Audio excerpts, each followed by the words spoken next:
নমস্কাৰ বন্ধু-বান্ধৱীসকল, কি খবৰ? মোৰ প্ৰথমটো ব্লগলৈ আপোনালোকক স্বাগতম জনাইছোঁ। এয়া আমি পূজালৈ বুলি ভণ্টি আৰু মই ওলাই আহিছোঁ। গোটেই পানী বৰষুণ বহুত একদম পূৰা।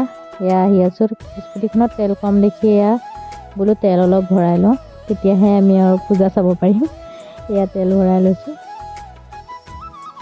এয়া তেল ভৰাই লৈ আমি আমাৰ যাত্ৰা আৰম্ভ কৰিলোঁ।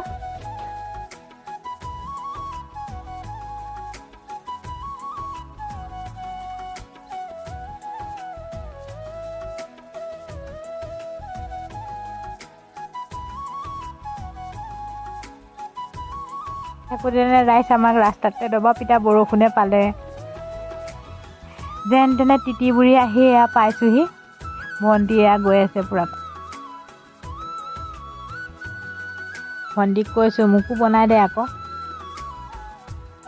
এই ককাজনে অকা ভেটা কৰি দিছে পূৰা ৰাস্তা। ফাইনেলি এয়া পাই গ'লোহি আমি পূজাৰ মণ্ডপত। আহি আছোঁ এয়া লাহে লাহে।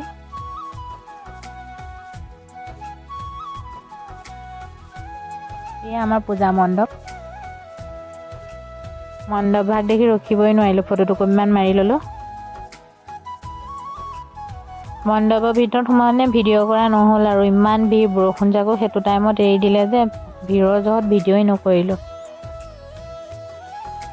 কিবা কিবি লওঁ বুলি এয়া বজাৰৰ মাজত সোমাই লৈ এয়া পাপা আৰু মালৈ সৰুকৈ পূজা বুলি এটা গিফ্ট ল'লোঁ। মই চইচ কৰি আছোঁ, ভণ্টিয়ে পূৰা ভিডিঅ' বনাই আছে। এই কাপোৰ লৈ পিনি ভণ্টিক ক'লোঁ বৈ কিবা এটা খাই আহোঁগৈ বুলি। ভণ্টিয়ে ক'লে বৈ চিকেন চাওমিনকে খাওঁ।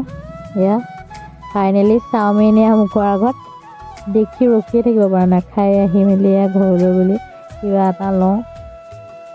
এয়া জেলপি লৈ লৈছোঁ। আজিলৈ ভিডিঅ'টো ইমানতে সমাপ্ত কৰিছোঁ। বাই বাই, আহিলোঁ।